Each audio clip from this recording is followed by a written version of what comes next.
You're listening to a News OK podcast. Hi, everybody. Welcome to the News OK Comics Podcast, hosted at Planet46.com. I'm Matt Price. This is Kyle Roberts. Yeah, we have a lot of exciting news today. It's Comic-Con news. Smallville's back. Comic-Con news is starting to come out, and what we know right now, there will be a big Smallville panel on Sunday.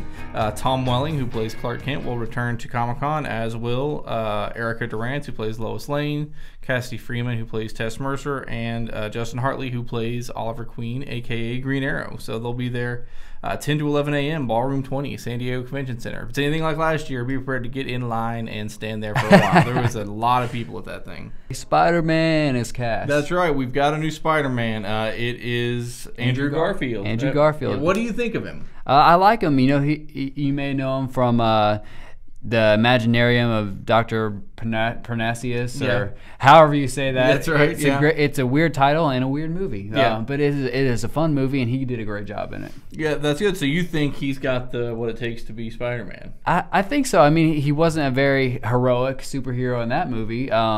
But at the same time, you know, Spider-Man's not this big, strong, buff guy either. Mm-hmm. But he seems like a great actor, and I think he'll do a good job. I've got a montage of some clips up at my blog, blog.newsok.com/nerd, if you want to see what Andrew Garfield looks like in some other films. He was also in Lions for Lambs, and he'll be in the upcoming movie The Social Network, directed by David Fincher. Yep, also very cool. And then some X-Men news. X-Men's First Class, Beast and Banshee are both going to be in it. Yeah, both of those have, according to Variety, have been cast. With Caleb Landry Jones cast as Banshee, and then Nicholas Hoult playing the Beast. Yeah, and a younger Beast, right? Yeah, well, obviously they're going to be dialing the whole thing back in time. So I think if you look at sort of the X-Men 2-3 timeline, these characters are all going to be younger. There's still talks that they're going to bring in a younger Cyclops. There's a rumor that could be Aaron Johnson from Kick-Ass. There's a rumor they may bring in Havoc.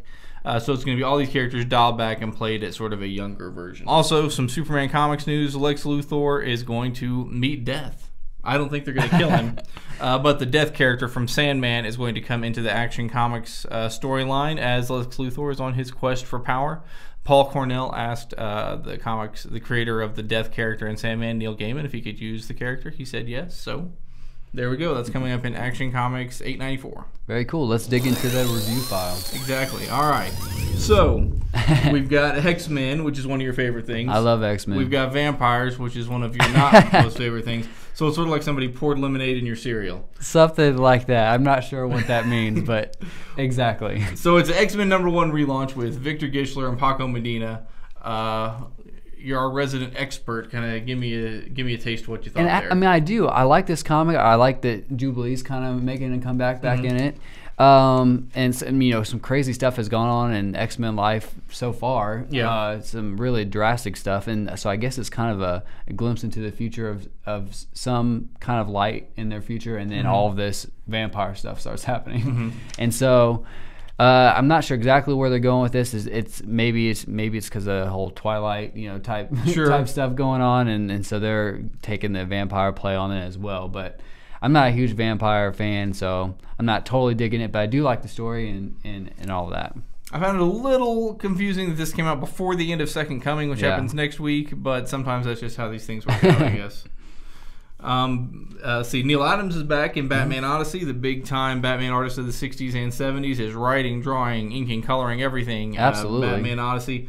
Really liked the art. I wouldn't have minded if he'd brought in somebody to help with the dialogue. It's a little wordier than what I felt like maybe Batman should be. He needs to be. So that said, I enjoyed it. It's great to see Neil Adams back on the book, and I'll probably follow it just because of the fantastic art. But just that maybe I would have preferred a little bit different take on some of the dialogue. I agree. Very wordy. Yeah. And then on the third one we'll look at, Steve Rogers in his own book, in his own miniseries, Steve Rogers, Super Soldier #1. Ed Brubaker, who writes the Captain America book, and then Dale Eaglesham, who's seen on JSA and some other stuff. I think this is one of Dale Eaglesham's best artistic turnouts yet. The guy's getting better and better. And then also Brubaker, I think, puts together a nice story. So yeah, and I'm loving this too. I think it's a unique, fun way of almost doing an origin story without, you know, clearly stating here's an origin story. It allows you to flash back and see some of that stuff. So if you aren't familiar with it, you get sort of caught up in the context of the story, and still having a full-on story of its own. It's cool. So yeah, I enjoyed it a lot. And in fact, I'll make that my pick of the week. Sweet. Any others you want to mention? We could also talk about X-Women, Milo Manara, who does sort of the racy European comics, but is a fantastic artist, does a one-shot with Chris Claremont. Second Coming continues in X-Force 28 as the big finale of that's next week. Shadowland is Marvel's giving a big push to this. This is Daredevil sort of created his own area in Hell's Dark Kitchen. team. Yeah, and he's leading the hand. So there's supposed to be a big battle for New York. Lots of characters like the Punisher, Moon Knight, Spider-Man all involved. They're giving it a big push. I enjoyed the first one all right. We'll see where it goes. Cool. Batman and Robin continues to be fantastic. This was a great issue, also featuring the Joker. New creator-owned one from Brian Michael Bendis, Scarlet. So if you like some of the Bendis more crimey creator-owned type stuff, you might want to check this out. And then Star Wars Old Republic. If you like the Star Wars video game or the old school Jedi stuff, that's what that's about. Very cool. Quite a bit of stuff to run down. They got an at in the back. Yeah, well, you always want to add at.